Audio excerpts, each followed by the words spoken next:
Welcome to Sable BooKnight, an independent publishing company located in Canada, offering author services and accepting submissions for anthologies. Visit sablebooknight.ca for more information, and BooKnight shares the cake. Here are your hosts, Tania and Story Tyrant. Hello, everybody, and welcome to episode 10 of the Sable BooKnight podcast. My name is Tania. I'm Story Tyrant. And today we are going to talk about working with editors. But what are you working on now, Tyra? Actually, I am editing Spin Cycle. Although the story was published, I had removed the subplot that explained the haunting. We'll call it a haunting.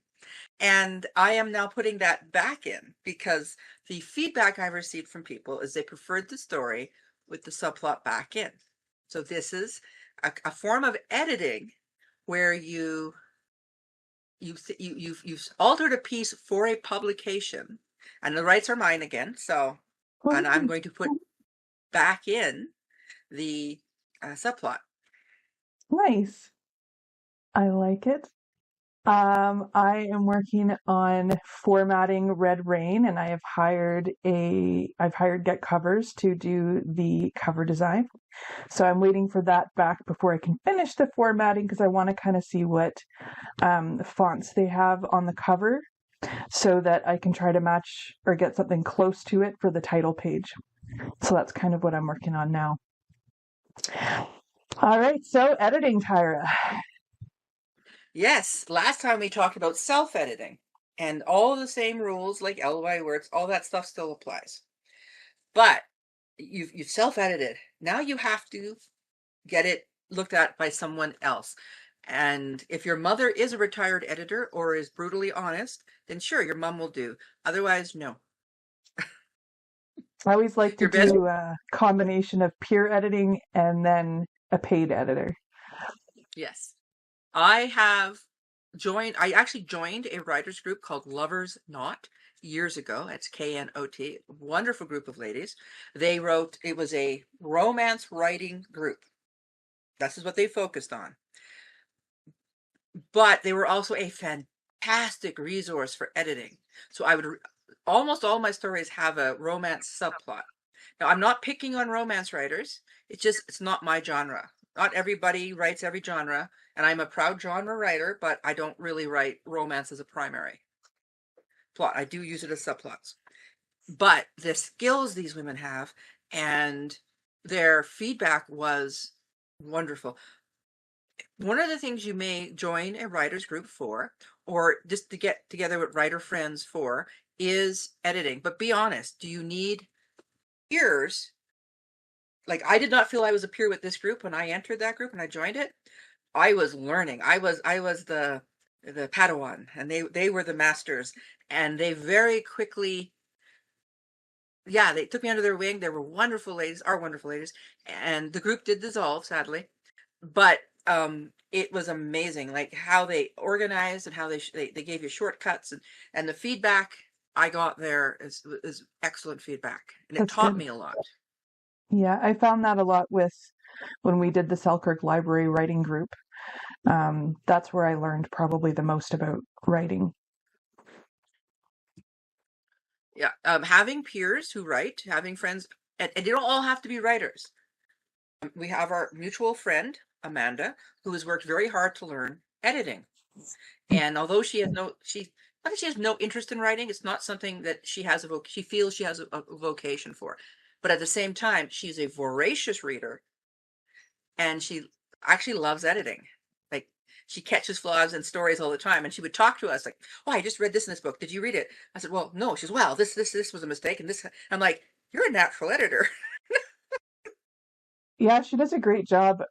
Like, even thoroughly editing Red Rain, I did multiple rounds of self-editing, and then we did the peer editing swap. So then you edited it, and then I'm like, okay, just to be safe, I'm going to send it to Amanda. And then Amanda still found like minor things, it wasn't like a big structural issue and I'd go pages with no problems, but just like misspelled words, wrong word usage, and I missed the letter T in the word thought, so it was though. So yeah, Ah, she caught some great things. So I think it's super important because no matter how hard you try to get it edited yourself, there's always something else that you missed. yes. Unfortunately, that can lead to a problem. That fear of what else have I missed can lead to the never send the You story have out. I to have, set a process and then stick with that. Once we've done, okay, you've done the self edit, you've done the peer edit, you've hired an editor, stop. yes. My cat just fell off her chair. Okay. That just reminds me of the America's Funniest Home Videos when the cat fell off the TV was the most popular video. Well, they're often looking like either they kind of make it, oh yeah, no, I meant to do that, or the look of surprise as she goes over. It's like, oh, she goes, okay, that was that. All right, it happens. And you can't fake it now because I saw the look of shock as she was going over. Yeah, yeah. I think like self editing, when you do self editing, it's really hard to know when to stop as well. But I think Yes, for me, for example, with Red Rain, I reached the point where I just couldn't look at it anymore. yes. And that's when I'm like, okay, I'm drawing a line, no more self editing. I don't even think I went through the process of listening to the story because I had read it so many times that I'm just like, yep, I'm done. I'm sending this to Tyra. Well, and that happens. It's like you burn out on a story because I have done that. I have a novel called The Hunger of Lions sitting in a drawer. I have to find the drawer. I don't know where it is now. And oh, I put it in the office. Never mind. Um, I don't know what just happened. It does involve a cat though. Uh, all right, sorry about that. Okay. So yeah, and what happened is there's what I saw in my mind about the finished work, and then there was that work where it was. And every time I would put it down for a while and pick it back up, I had to make a lot of changes because I was advancing rapidly. So in the beginning, when you're starting out writing, you go through these advancing phases where you actually make leaps. And then you look at an older work, you go and you get upset because it's like you look at it and go, like, oh God, that's bad. This is bad. Oh, look, like my favorite one is you start off with the thesaurus of he snorted, he cried, he bellowed, she wept, she yelled enthusiastically. And you're like, ah. And then you end up with Lauren said, John said. And then you come back to that and go, oh, I don't need John said 5 times in this page. I need John walked into a room. What are you doing? You don't need a tag because you attach it to the action, right? And that the action then becomes the tag. And you go back, you're like, oh. So Yeah. what I was doing at the time is I was online at Critters, Critters, and I was volunteering and editing. And I was doing a lot of editing. I had my book, I was going to Lover's Knot, and I was trying very hard to say, okay, what is good here? And I was still reading voraciously. So on top of working and everything else, I was doing that. And I knew that I had passed some point when about a year or two later, I was reading a book I'd bought and I stopped and went, oh, that's a mistake. That's wrong there. And I'm reading along. Oh, this person's name is misspelled. And I went flip like 5 chapters. Yep, there it is, misspelled. And then your brain's going, okay, or that's awfully passive wording. That could have been worded more thorough. Do you know what I mean? Like, Yes, definitely. There's always something that you find. I remember one of yeah. my first full novels that I wrote that I never did anything with. About a third of the way into the story, I forgot about a character and they just vanished. So I don't Oh, think I'm ever going to finish that one. I was reading a mystery and there's 5 deaths and the story starts so the guy's in the hotel and the bellhop gets killed, so you already have the opening death that starts it. He's doing it's a mystery. He's the it's a noir mystery, but it's futuristic, and this was published, and you hit about a third of the book and you realize what happened with the bellhop. The bellhop died.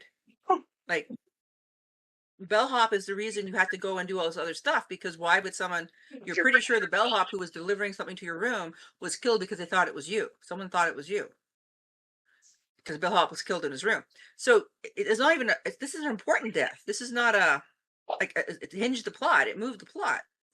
So you hit about 3/4 now, and no one's mentioned the bellhop. Like for a good chunk of the book now, and I'm thinking, this is odd. And I'm reading along, and now I'm starting to skim. I'm starting to notice, like, because we're behind the curtain, as it were, I'm noticing the writers doing, I'm enjoying parts of the story, but other things I'm thinking, that setup was too, I'd already guessed who the killer was. So that's neither here nor there. That does not affect my enjoyment of the story. What affects me is that they kind of got lazy in the last third of the book. But then I got annoyed because the book winds up and no one's mentioned the bellhop. That's crazy. Like, Somebody yeah, like along the way would catch something like that. yeah. And this is a published author, like well published. Like he was on his like 4th or 5th novel. This wasn't his first novel. So I go online because they have this thing about his, go to his website. He goes, yes, I know about the bellhop. I realized after. You almost have to like, the author should like release a separate story just for the bellhop, like as like a reader magnet or something. Oh my gosh. But so how do you know who is the right editor for you? Oh, that is something I have questions about. I like Amanda because she's no nonsense. I also have a friend named Lindsay who you know, and I can get Lindsay to do some editing for me. Lindsay is more careful in her wording, but she's a plotter, and she will catch things that pantsers may not catch or other readers may not catch. She's very good with word repetition, LOI, all that stuff. My husband Curtis is fantastic as a line editor. He reads, because he did coding for decades. He will catch words that are the wrong word. He will catch words or misspelled or a missed e or a missed t. Like he catches all that stuff because he coded for years. So it's something he did for decades. And I mean, he hasn't done it for decades, but he reads. Excuse Bless me. you. Thank you. One of the funniest things is he'll be reading a book and go, I go, what's that? Oh, they forgot, or they misspelled, or they used the wrong. And it used to annoy me, and now it gives me hope. Yes. Because no project will ever be perfect. No creative project is ever perfect. No, definitely not. As our famous flannel man said, George Lucas, you must hit a certain point in your creative endeavor, your creative trial, and then you must release it to the world regardless of how complete you think it is, because it will never be perfect. I like that idea. Yeah. I think like, okay, one experience that I had is I think I found an editor on like a Facebook writing group. But this is before Amanda, and they did a sample edit for me. But because they were not from Canada, they didn't know what the RCMP was. And so, and also with the spellings and stuff, I know that some authors in Canada will use the US spellings because it's such a huge market in the US. However, I choose to stick with the Canadian spellings. So I think it's important to consider when you're looking for an editor, where is this editor from? Or you make it very clear to the editor that you're communicating with what form of spelling you're going with. That was something I learned from Critters, because Critters is online and people submit stories from all over the world. So you had British English, actual English. You had American English, you had Canadian English, you had Australian English, and then you had people who were writing from other markets and they were translating, and then they wanted you just to run through the translations. And I would catch stuff and I'd be like, well, what market is this for? Well, isn't it all the same English? It's like, no. Is it all the same French? Well, no, because French in France is different than French in Belgium, which is I said, yeah, Definitely. same thing with English. So which English do you want? And I'm Yes. not, like I would say, I'm not the one to do a correction for British English. I can do American English to a point. to a point, but I can't do British English because their spellings are very different. Like tire has a Y there. A car tire, yes. Well, The that's original different. spelling of tire has a Y. Yeah. In Canada, it has an I, right? So there's things like that. Um, Practicing editing other people's work works, but only if you're looking to improve. How do I explain this? If when you're editing your own work and you're writing, you need feedback to make sure you're moving forward. If you they say, oh, once you've written 10,000 words, you're a writer, or once you've done a thing for 10,000 hours, you've completed that task, like you've learned that task. Well, you may have learned that task, but have you learned it correctly? If you make a mistake the first time you do something and then you should repeat the mistake 10,000 times, you learned that mistake. It's now a part of how you write or how you create something. Yes, see the smile? So you do need feedback. And this is again where writing groups are terribly important, like really important. Even if it's just a couple of people who get together at a coffee shop or someone's kitchen or something like that, if you and a couple of friends. Also, another thing you said is who is editing your work? So I belonged to Lake Winnipeg Writers Group for decades, you were there. And in the early days, we would bring in work for editing. We had these editing meetings. So we would have a reading meeting once a month, and we would have an editing meeting early on. This is what we were doing for a few years. So we had a reading meeting, an editing meeting, a reading meeting, and an editing meeting, or a focus. Like it would be like almost like that would be like poetry or memoir. It would be a focused one. So once a week we would meet. In the summertime, we only met once a month, and we usually met at an outside location. So that was kind of neat because in the summertime, people are traveling or doing whatever. And Great. and I quickly discovered that mysteries. I had quite a few readers who you have to ask the editor, what genre do you read? What genre do you edit? Because the language used in science fiction, for say, like, oh, you went 5 parsecs, or you heard the Kessel Run. He did the Kessel Run in 5 parsecs, or Yes. whatever it is, right? And people go, oh, because how fast he went. No, it's the distance. He went in 5 parsecs. So it's not the speed, it's the distance. Because when you're traveling around stars or through systems, you're talking massive distances. Okay. Now, the reason you have these distances is you have black holes, you have anomalies, you have asteroid fields, you have meteorites, not meteorites, comets, you have shipping stations, you have just space garbage. So you have to be careful where you go so you don't damage your ship. When he did the Kessel Run in those parsecs, what he did is he shaved the distances. So he cut in closer. That meant he was a really good pilot to fly really close to the anomalies that are very dangerous. And you try to explain that to people. Yes, it Hmm. was shorter time, but the time wasn't him bragging. Time is the speed of your ship. That's just the speed of your engines. When he says, no, I did it in 5 parsecs, he literally he narrowed the distance. So he shrunk the distance by skimming closer to anomalies, which is the skill of the pilot. Well, that's And interesting. yeah, and a lot of people who didn't understand sci-fi, it didn't matter because it was still cool. It sounded fast and cool. People who understood sci-fi went, oh, that's really neat. He really is a good pilot. Right. And then they often would explain to their friends what the difference was later on, as was explained to me by my cousin. He was a devoted sci-fi fan. I was like 8 or 9, and he's explaining it to me in great detail. And he put stuff down on the table, and I'm like, So if this is in a book, how would the writer properly communicate that to people who don't know that information? exactly. So this is a line as a writer you're walking. How far of the explanation? Okay, if you have a book with I submitted a mystery. In the mystery, my character, my POV, grabs her 9 mil, right? And she brings it up and shoots the guy.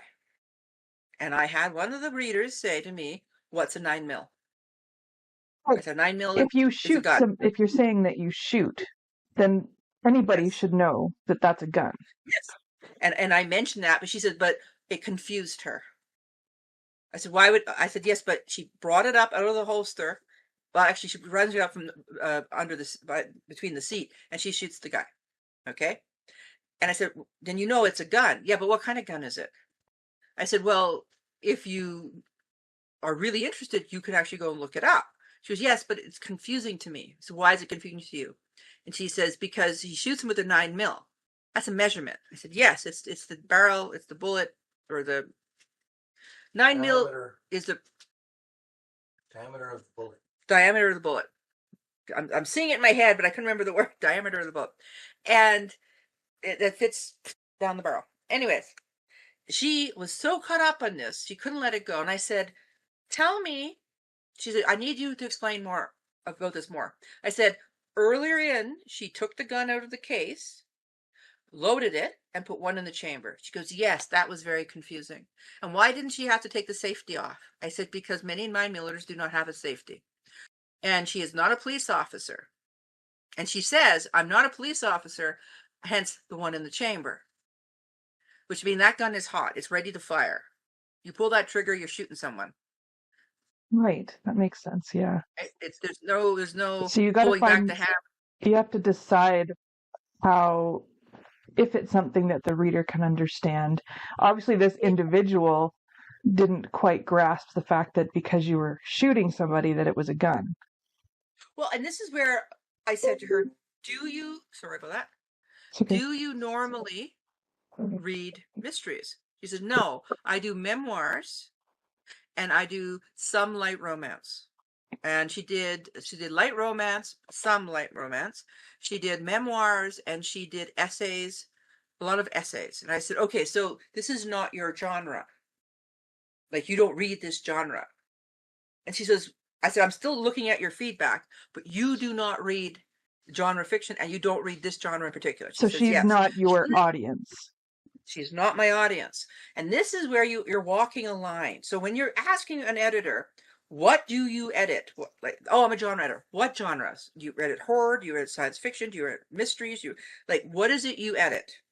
What is your and then you ask them, what is it you predominantly read for pleasure? This is important to me because it tells you how up on the modern reading your editor is. If your editor doesn't read anything but Lewis and Moore's, but only those written before 1970, and you're writing a modern Western style sci-fi, I don't think that would be a good blend, right? Because he might see something, whereas a reader who reads space opera all the time, and you hand this over to this editor, and this editor, and he says to you, this is really good, but you go, but what? Well, so and so, so and so, so and so, so and so, and so and so have all done this in the last 2 years. I'd be like, oh, okay. Does it stand out from there? Well, no, because so and so did this part better, and so and so did this part better. I'm just wanting you to know. But when you do go to market it, you can say in there like those books. And I'd be like, okay. Now, does it mean my story can't stand alone? No, because again, and I have to emphasize this because I actually got to a bit of discussion about this the other day, writers are not in competition. The reader doesn't walk out and say, it is January 1st, I'm going to buy the one book I'm going to buy this year and read. And they walk into the store and say, okay, compete. Which one will I read? No. What happens is, if you can say, my writing is like these 5 authors, and people say, you know what, your writing is like those 5 authors. Like the person who got me that feedback, or gives you that feedback, when they say it's like these 5, that's actually a marketing gift. If someone, do you like these 5 readers? If this person who avidly reads for pleasure says your writing or this story style and the writing reminds them of these 4 or these 5 or these 10 writers, you then say something like, if you like these readers or these authors, my work is like that. It's similar. And then people will take a look. Who are their reading base? Not because they're going to buy your book instead of theirs. It's because they're waiting for their next book to come out and they need to scratch that itch. And they may discover you because of that. But again, if your editor, hired, or friend doesn't read in the genre, they won't know what has been done. Or, like in the horror genre, let's be honest, zombies have been done to death. Yes. Yeah. And it's frustrating people because it was like a few years ago, vampires were dead. Yep. And slashers were like, don't give me another one of those. I just want to cut those out of my life. Because, Wow. This is good. sorry. I like it. Oh, sorry. So, My dog keeps it's coming okay. in Hi, for Jada. attention. So, that is one of the things that you will find is ask your friends, what do they read? Now, having a person read your work who does not read that genre is a good thing, because they will catch things that the reader who reads the genre may be so caught up in the story they will miss. True Right? story. Yeah. Yeah. Cream Hill Grey from 360 Teas in Selkirk. I'm drinking vitamin water.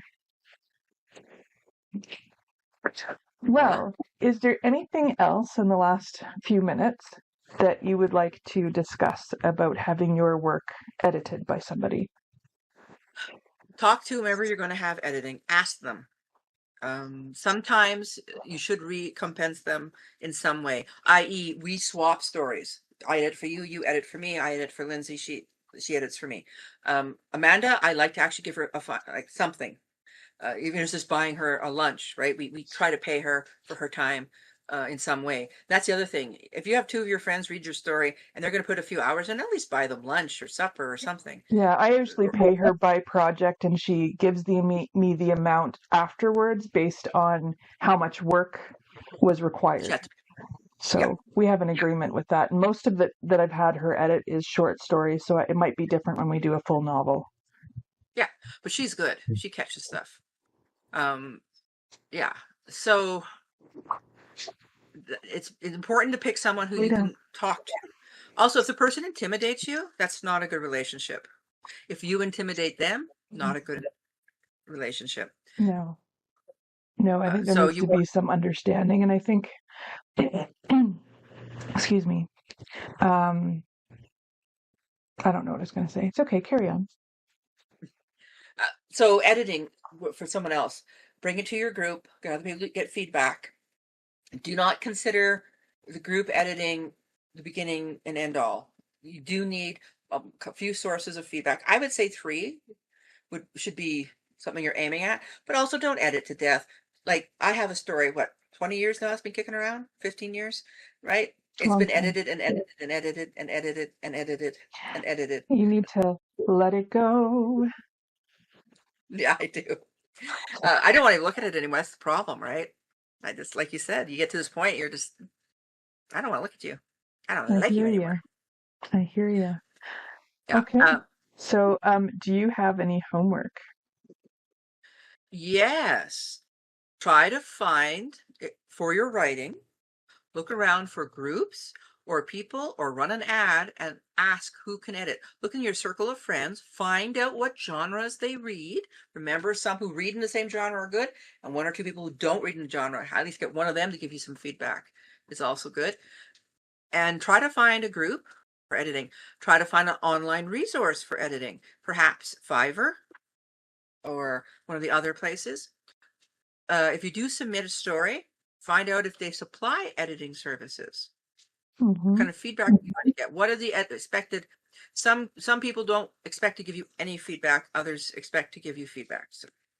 Yeah, So and if you go on Fiverr to look for an editor, my suggestion is it's okay to get people that are newer and not their recommended, because they will charge less, but make sure they do have some reviews, check their ratings. Also, they'll have a description of what kind of work they edit, so make sure that the genre that you've written in is included in that. And if you're not sure, you can actually communicate with them before you send them a job, a gig. So, yes. yeah, so try to find in your circle of friends, extended and family, try to find 1 or 2 people who can do You can either swap for editing or you can buy them lunch, but they can read your work and give you feedback that you can Yes. trust. Yes, I like that. Okay, well, I guess that's all we have time for today. So thank you for joining us, and thank you, Tyra, for all of your insight in the editing aspect of things. So have a great rest of your day, afternoon, evening, night, or whatever, and keep writing. And remember, story comes first. Night. Bye. Thanks for joining us today. We hope you have a great rest of your day, afternoon, evening, night, or whatever, and keep on writing. Yes, and remember, story comes first.